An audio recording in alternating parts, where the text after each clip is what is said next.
carreira de jornalista na TVI. Depois ingressou no Porto Canal, voltou para a TVI e está desde há 3 anos a esta parte, novamente na Porto Canal, onde é diretora de informação. Falo de Ana Guedes Rodrigues, gaense de Gema. Ana, obrigada por nos receberes aqui nesta tua segunda casa, presumo eu. Às vezes é a primeira. Pois. Como é que é a Ana Guedes Rodrigues, ou como é que foi a tua infância, a tua vida, até chegares mais ou menos aqui? Foi... Quer dizer, também não é assim tão longa, são só 35 anos de existência, portanto contam-se rápido. Eu espero ainda conseguir outros 35, portanto... No mínimo. Foi, no mínimo, claro. Foi uma infância que não podia ter sido mais feliz. Cheia de ar livre para brincar, com muitos amigos sempre à volta, uma família unida, portanto tive a infância que qualquer criança quer ter, acho eu. Brinquei muito, muito, muito com muita gente, tinha uma casinha de bonecas que era o celeiro dos meus avós, que se calhar é o sonho de muitas meninas e o meu avô concretizou, e tinha uma prima quase da minha idade que foi a minha companheira durante muitos anos. Foi uma infância muito feliz. Depois, a adolescência foi tranquila, sem grandes percalços, eu não era muito rebelde, fiz as minhas asneiras quando tinha de fazer, mas não era rebelde, portanto não dei grandes dores de cabeça aos meus pais, fiz tudo na idade certa, não pisei muito risco, foi uma adolescência em paz. Depois a juventude também foi... Não gostei muito do período da faculdade, para ser franca. Quis fazer a faculdade o mais rápido possível porque eu queria começar a trabalhar. Já tinha feito muitos trabalhos e gostava de ganhar dinheiro e gostava de trabalhar e, portanto, despachei a faculdade. Deixaste de viver aquilo que a faculdade pode dar em paralelo com os estudos? Não foi uma vida académica muito vivida, para ser franca. Não participei em muitos jantares, não fiz Erasmus. Se calhar hoje, se voltasse atrás, não sei se teria apostado um bocadinho mais nessa parte académica, porque acho que se calhar foi aquilo que as pessoas dos 20 aos 25 vivem e que eu acho que não vivi. Comecei a trabalhar muito novinha e a parte académica ficou posta de parte. Não tenho assim, tenho o meu grupo de amigas da faculdade, mas não tenho assim grandes recordações do período académico. Foi despachar o curso e começar a trabalhar. E depois começou toda uma nova fase, não é? Vida profissional, carreira em crescimento, primeiro uma grande aposta na carreira, com algum sacrifício pessoal, com alguns dilemas em que eu fui obrigada a escolher caminhos, porque estava a apostar mesmo na carreira, e agora chegou a altura de tentar conciliar as duas coisas, carreira e vida pessoal. Deixa-me voltar atrás e voltar à infância. Foi vivida em Pedroso? Foi. Pedrosinho, mais especificamente, sim. Eu nasci em Pedroso e os meus primeiros 5 anos de vida foram em Pedroso, porque os meus avós tinham lá uma casa que emprestaram aos meus pais nos primeiros anos de casamento, uma casa que hoje está toda recuperada e muito gira e da qual eu guardo muitas saudades, porque tenho... Curiosamente, só vivi lá até aos 5 anos, mas tenho muitas memórias visuais dessa casa. Lembro perfeitamente de partilhar o quarto com os meus pais. Lembro-me dos quadros que tinha no quarto, no meu cantinho onde eu dormia. Lembro-me das escadas perigosas para onde meu pai nunca me deixava ir. Lembro que tínhamos uma mercearia por baixo da casa, onde íamos atender os telefonemas, portanto não havia telefone em casa. Íamos atender, chamavam-nos para ir atender os telefonemas à mercearia. Portanto, tenho muitas memórias que eu achava que uma criança com 5 anos não guarda, e de facto tenho, do carro velhinho dos meus pais, portanto foi um início de vida deles muito humilde e muito modesto, e eu tenho muitas saudades desse início de vida, porque entretanto a vida mudou, continua a ser uma vida simples, mas mudou, e eu recordo-me perfeitamente desses primeiros anos em Pedroso. Depois fomos para Perozinho, de onde são naturais os meus avós paternos, para uma moradia enorme, que foi o projeto da vida dos meus pais, que ficava no meio dos campos, de riachos, com todas as tradições de uma aldeia, a matança do porco, a minha avó a matar galinhas, portanto tive uma vida de campo e estudava em Gaia, no centro de Gaia, portanto conseguia sempre ter o equilíbrio entre a vida urbana, urbana, não é? Os shoppings e tudo o que uma criança que vive numa cidade tem,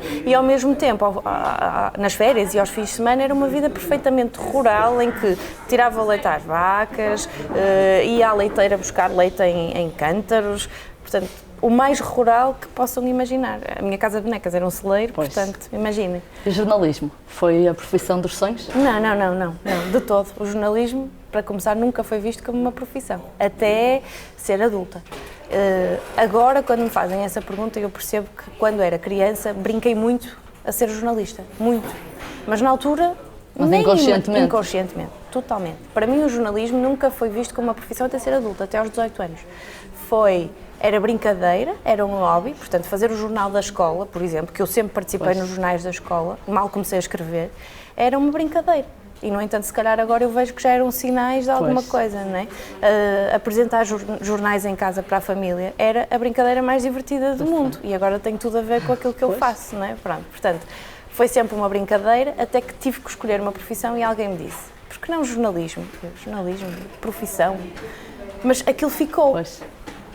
Ficou e na altura de escolher optei primeiro por Direito e depois mudei de ideias à última hora e optei por jornalismo e acho que fiz a escolha certa.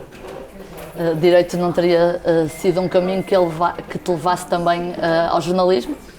Podia eventualmente, mas fica mais difícil, não é? Fica mais difícil. Agora que sou diretora de informação, dou privilégio às pessoas que vêm de comunicação social e de jornalismo, não àquelas que vêm de direito. Claro que a especialização até faz falta, não é? Ao jornalismo, a especialização em direito, para acompanhar casos de justiça, a especialização em economia, pronto, faz falta. Mas a verdade é que a porta de entrada não é tanto por aí. Se calhar o caminho é mais ao contrário. As pessoas entram como jornalistas e depois especializam-se numa área. Pronto, não quer dizer que não haja casos inversos, mas não é o mais normal. Por isso, sim, podia ter seguido direito e ir para jornalismo, mas acho que teria sido muito mais difícil. E eu duvido, eu ia dizer nunca, mas custa-me dizer nunca, eu duvido que algum dia tivesse dado uma boa advogada. Tenho sérias dúvidas, acho que não era nada à minha praia. Ana, e escolher viver em Gaia foi fácil? Foi a decisão mais fácil do mundo. A minha ligação a Gaia é profunda, é enorme, é desde sempre, portanto, existe desde sempre. É em Gaia que estão os meus grandes amigos, é em Gaia que está toda a minha família e, portanto, até já cheguei a equacionar viver no Porto por uma questão de logística prática, por causa do trânsito todas as manhãs, não é? Porque eu trabalho do lado do Porto, mas na hora de tomar a decisão fico sempre do lado de Gaia porque... Olha, é uma questão sentimental, quer dizer, é lá que eu me sinto bem. Sempre vivi em Gaia, gosto muito de estar perto da família e dos amigos e, portanto, não perdia muita coisa se viesse para o Porto. E depois acho que as pessoas em Gaia, está a mudar, mas eu acho que as pessoas em Gaia ainda têm mais qualidade de vida pelo mesmo valor, ou seja, comparativamente, o custo de vida de Gaia comparativamente com o Porto, nós com o mesmo dinheiro fazemos uma melhor vida em Gaia. Acho que conseguimos pequenas coisas que no Porto já não se consegue pelo mesmo dinheiro. Desde logo, a habitação, não é? Claro. Eu que gosto de viver perto do mar, eu nunca na vida conseguiria pelo mesmo preço comprar a mesma casa em Matosinhos ou em Lessa do que compro em Gaia. E depois, quer dizer, pequenos miminhos que eu acho que já são difíceis de encontrar no Porto. A peixeira à porta, o ir a pé para todo lado. Claro que há sítios no Porto onde também é possível, mas... É a tua terra, não é? É. Ana, ser mãe de gêmeos é ser especial? Pois, não sei. Não sei o que é que... Foste mãe de gêmeos há quase 6 anos, não é? Certo. É que eu não sei o que é não ser mãe de gêmeos. Eu só sei o que é ser mãe de gêmeos, por isso. Eu acho que ser mãe é especial. Todas as mães se sentem especiais, não é?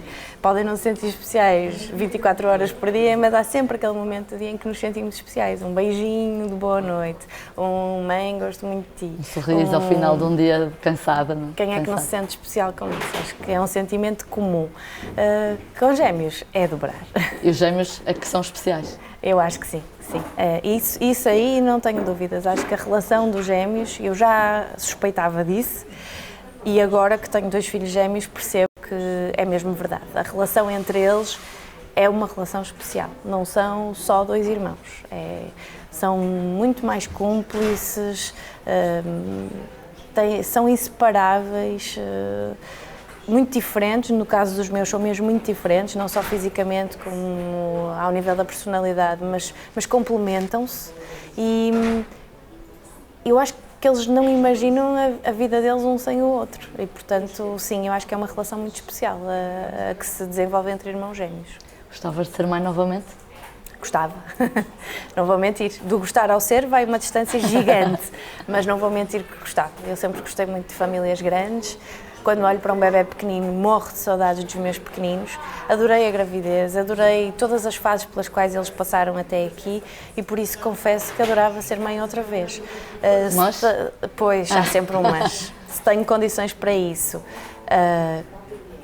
tenho, não sei se quero que trazer outro filho ao mundo sem ter a certeza do que lhe posso oferecer. E a profissão, e por exemplo o cargo que ocupas neste momento, pode ser impeditivo? Pode. É muito por aí, pode.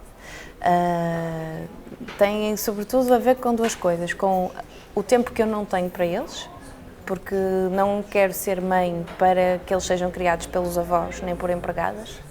Portanto, eu acho que eles devem ser criados e educados por mim e pelo pai, e por isso é preciso tempo, e os gêmeos já nos roubam muito tempo. E todos os bocadinhos que temos livres são para eles. Abdicamos muitas vezes de programas pessoais porque sentimos que eles precisam dos pais mais presentes, porque quer eu, quer o meu marido temos atividades profissionais muito intensas, e por isso, se eu já acho que para os gêmeos tenho pouco tempo e gostava de ter mais, uma terceira criança vai sair ainda mais penalizada, não é? E eu tenho receio de arriscar e de não ter tempo para essa criança e de roubar ainda mais tempo aos gêmeos, e portanto é isso que tem estado na origem do adiamento. E depois também circunstâncias financeiras, porque não posso queixar, tenho uma boa vida, sem grandes limitações, regrada obviamente, mas sem grandes limitações, mas uma criança sai muito caro aos pais, sobretudo se quisermos investir na educação dessa criança, sai muito caro, as atividades extra, um colégio que nós consideramos um bom colégio, sai muito caro. E eles não pedem? Por 3. Não pedem um irmão? Um deles pede, o outro não. Sente-se completo já. Um deles, pronto, acha que já tem que aturar o irmão e não quer outro. Não, ele diz muitas vezes, é assim, se viesse já com 3 anos, mãe, até podia ser, mas quando eles são bebés choram muito, eu não percebo nada do que eles querem, são muito chatinhos, eu bebê, não queria. Uma linguagem difícil de decifrar. O Afonso acha que não ia ter muita paciência para um bebê, mas, por exemplo, se eu lhe perguntar se podemos ir buscar um menino à Síria, que eles veem muitas vezes as imagens na televisão e ficam chocados, não é? Eu fico a olhar e fico com pena e digo, podíamos ir buscar um menino à Síria, não é? Que não tenha família, os pais morreram na guerra, podíamos ir buscá-lo. Os dois acham uma ótima ideia. Vir um bebê da barriga da mãe, isso é que é chato porque ainda chora muito, não sabe falar. O António quer muito, o António adora bebés, é muito dinâmico e muito mexido, mas curiosamente os bebés acalmam-no imenso e ele pede muitas vezes um bebê, mas...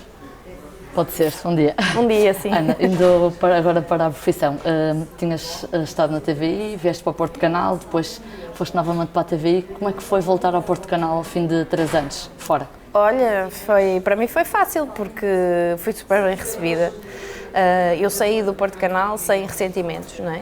Acho que não deixei as portas fechadas, achava que não tinha deixado as portas fechadas e de facto depois confirmei que não, as portas estavam abertas, fui muito bem recebida, eu deixei amigos no Porto Canal e quando voltei muitos deles estavam cá na mesma e por isso receberam-me de braços abertos, senti que ficaram contentes com o meu regresso e isso é mais de meio caminho andado para que os regressos corram bem, não é? E depois senti-me útil, isso também é importante, não é? Quando se entra ou reentra numa entrada, numa casa, é importante sentir-nos úteis. Eu senti-me útil, senti que o meu trabalho valia a pena dentro do Porto Canal e por isso foi um regresso tranquilo, um grande desafio que se pôs passado pouco tempo, não é? Porque eu vim só como pivô, mas passado pouco tempo estava como diretora de informação, portanto é um desafio constante, mas isso também tem sido estimulante para mim e eu gosto de desafios. Como é que é ser diretora de informação naquele que é o canal regional, o único canal regional em Portugal com cobertura nacional? É difícil. Eu não sei se os diretores de informação dos outros canais acham o cargo deles fácil. Eu não acho o meu fácil, é difícil. Acho que tem características comuns com outros diretores de informação de canais generalistas que tornam o cargo difícil, que tem a ver com lidar com pessoas, e gerir carreiras, e gerir egos. E isso, acho que ninguém tem um manual de instruções e não é fácil, porque implica, por um lado, alguma firmeza, por outro lado, muita sensibilidade. E uma grande predisposição para ouvir as pessoas, para entender as pessoas. Isso, para mim, tem sido o maior desafio de todos. Do lado da parte editorial, acho que o Porto Canal tem desafios que os outros canais generalistas não têm, desde logo porque é a única televisão generalista feita fora de Lisboa. E isso tem tanto de bom e de desafiante como de obstáculo, porque tu sabes, és jornalista, que muitas das reações a notícias, muitas posições institucionais são tidas exclusivamente em Lisboa. E ninguém está disponível para falar no Porto. E então fica difícil, às vezes, construir notícias, e ainda por cima em televisão, onde um simples telefonema não chega, não é? É preciso recolher imagens, recolher depoimentos. Fica difícil trabalhar no Porto quando todas as posições oficiais são tomadas em Lisboa. Isso é um grande constrangimento e é uma dificuldade diária. Como diretora de informação é um grande obstáculo. E depois o pensar em informação de proximidade, ou seja, não ter a tendência de fazer tudo aquilo que os outros fazem, não é? Ou seja, dar ali um cariz mais próximo à notícia. É o desafio diário, sim. Mas isso, o meu trabalho é facilitado porque trabalho com gente muito competente, com uma equipa incrível que todos os dias se esforça imenso para conseguirmos esse trabalho. Aqui no Porto Canal as audiências aparecem sem ser preciso falarem em sexo, ou em crime puro, ou em sangue, sem mostrarem sangue. Qual é o segredo? Eu acho que, é assim, as audiências aparecem, mas estamos na mesma a falar de um canal no Cabo, que não trabalha para as audiências. O Porto Canal não trabalha para as audiências. As audiências são sempre um bocadinho limitadas nos canais por cabo. Eu acho é que o Porto Canal está no caminho do futuro, que é o futuro, no futuro, que já é hoje, as pessoas cada vez mais escolhem o que querem ver. E cada vez mais querem ver conteúdos especializados, conteúdos específicos. No caso do Porto Canal, eu acho que o nosso grande truque, a grande mais-valia é que nós damos voz e expressão às pessoas que não têm voz nem expressão nos canais generalistas, porque para os canais generalistas tudo o que acontece em Lisboa é notícia. Fora de Lisboa só é notícia se houver sangue, se houver sexo. E o Porto Canal mostra muitas outras notícias, muitas vezes pela positiva, que não são sangue, não são sexo, mas que interessam às pessoas desta região. E o nosso objetivo é continuarmos a fazer este trabalho cada vez mais dilatado no espaço, ou seja, não fazermos só a região norte, mas também irmos até ao centro, onde também já estamos, em Viseu, por exemplo, e cada vez mais conseguirmos este trabalho. E acho que o país ficava a ganhar muito se existissem mais canais como o Porto Canal, por exemplo, Alentejo Canal, Algarve Canal, que mostrassem às pessoas conteúdos alternativos mais próximos delas, que informassem as pessoas sobre o que se está a passar à volta delas, ali na rua, na cidade, que não fosse só Lisboa. Para informar, o Terras de Gaia é um concorrente do Porto Canal. Pois eu sei, acho que fazem vocês muito bem, por isso é que eu digo, saudável, o país só tem a ganhar. Claro. O país só tem a ganhar mesmo, e acho que cada vez mais as pessoas querem isso, querem conteúdos diferenciadores. Esse é o segredo. A proximidade, não é? Sem dúvida, de proximidade, sim. Ana, tendo em conta as constantes mudanças no digital, hoje é mais difícil fazer jornalismo? Não acho. Acho que é muito mais fácil. Mas pode também ser fácil demais pelo acesso rápido às redes sociais, não é? Sim. Acho que é muito mais fácil. As novas tecnologias vieram facilitar imenso o nosso trabalho, mas por outro lado também nos vieram pôr muitos perigos em cima da mesa. Pois. Desde logo, quer dizer, toda a gente se lembra de editar em cassete, não é? Nós agora trabalhamos em digital, é incomparavelmente mais fácil, não é? Pronto. Depois, a rapidez da pesquisa. Como é que nós pesquisávamos antes de termos Google? Ou qualquer outro motor de busca? Como é que o fazíamos? Os arquivos, ir às cassetes, procurar timecodes, que é isto? Quer dizer, não é? E foi ontem, foi mesmo ontem, Verdade. foi há 2 dias. E hoje já quase temos dificuldade em nos lembrarmos disso. Portanto, está tudo muito mais rápido, está tudo muito mais fácil, muito mais prático. Isto facilitou imenso o nosso trabalho. Agora, o que é que acontece? Nós temos um atentado nas Ramblas, por exemplo, e temos uma facilidade imensa de encontrarmos no minuto seguinte ao atentado imagens disponíveis. Só que são imagens de gente que há a passar e que filma sem filtro. Pois. De gente desventrada, no meio da rua, aquilo acabou enorme, de acontecer. não é? Pois. Qual é a nossa tentação? É dar primeiro, não é? É o furo jornalístico, é a rapidez. Mas mostra-se tudo. Claro. E aí é que nós não estamos a fazer bem o nosso papel, porque ainda nos estamos a adaptar a esta rapidez com que os conteúdos nos chegam às mãos e com que nós queremos mostrá-los ao público. E, portanto, tem que haver aqui uma maior ponderação e acho que os jornalistas deviam unir-se em congressos de jornalismo, como aconteceu no ano passado, já não acontecia há 20 anos, precisamente para repensar este modelo, que é, tudo bem, temos tudo muito mais rápido, mas não nos podemos esquecer que somos jornalistas e que tem que haver confirmação da fonte, tem que haver confirmação da notícia. Já aconteceu, e acontece, volta e meia, matarmos gente que não morreu. Pois. não é? Porque alguém disse numa rede social que fulano tal morreu e nós damos. Ninguém vai confirmar. E ninguém vai confirmar se o senhor morreu mesmo, não é? Isto é perigosíssimo. Quer dizer, nós supostamente somos o garante da verdade, do rigor, não é? E quando damos notícias sem pensar, sem ponderar, sem confirmar, sem filtrar, corremos este risco de estar a pôr em causa aquilo que devia ser a nossa grande mais-valia, o rigor, a isenção, a verdade, não é? Por isso, eu não tenho dúvidas que as novas tecnologias foram vantajosas para nós, mas trouxeram-nos um lado perigoso com o qual temos que aprender a lidar. Precisamos de algum tempo. Que conselhos gostarias de dar aos jornalistas que estão agora neste contexto tão competitivo? Não é fácil, é sempre mais fácil darmos conselhos quando já estamos onde queremos estar, não é? Porque parece que até nos esquecemos que o caminho foi difícil, não é? Parece que foi tudo muito fácil, mas, ou que é tudo mais fácil, e não é o início da profissão, como se calhar 99% das profissões, é um início difícil. E os jovens que saem das faculdades, licenciados ou mestrados em jornalismo, têm que perceber que o caminho é longo e que é progressivo.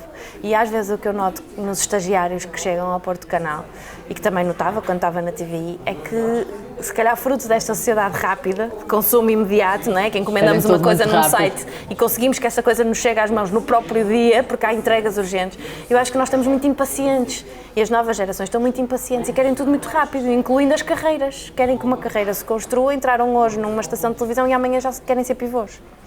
E acho que isso os torna muito impacientes e pouco alicerçados. E por isso o conselho que eu posso dar, não só para os jornalistas, para todas as pessoas que estão a iniciar carreiras, é que tenham calma e que alicercem as coisas. O que lustra, custa. Portanto, trabalhar muito nos primeiros anos, enquanto podem dar o litro. Espírito de sacrifício é preciso, espírito de equipa é preciso, espírito de capacidade de mudança, ou seja, não arranjam logo emprego no Porto ou em Lisboa, onde sempre sonharam trabalhar. Porque não no Algarve? Porque não em Bragança? Porque não em Vila Real? Porque não em Coimbra? Porque não começar por uma coisa que a pessoa até pode considerar mais pequena e ir crescendo, mostrar que tem valor, tornar-se, não diria imprescindível, mas difícil de substituir. Mas isso é um caminho que se vai fazendo e os jovens hoje em dia querem tudo para ontem. E não pode ser, têm de ir com calma e têm de dar o litro mesmo, porque o mercado, era como dizias, o mercado está altamente competitivo. Se calhar mais competitivo que nunca, e as pessoas têm que marcar pela diferença. E a diferença, na minha opinião, é o mérito, é o trabalho, não é se a pessoa vem de mini saia, de cabelo espetado, se é mais simpático com este ou com aquele. Isso são pontos a favor, mas o trabalho, no fim, é o que vale. Portanto, as pessoas, no início das carreiras, têm mesmo que dar o litro. Ana, gostava de saber a tua opinião acerca de alguns temas. Por exemplo, a eutanásia.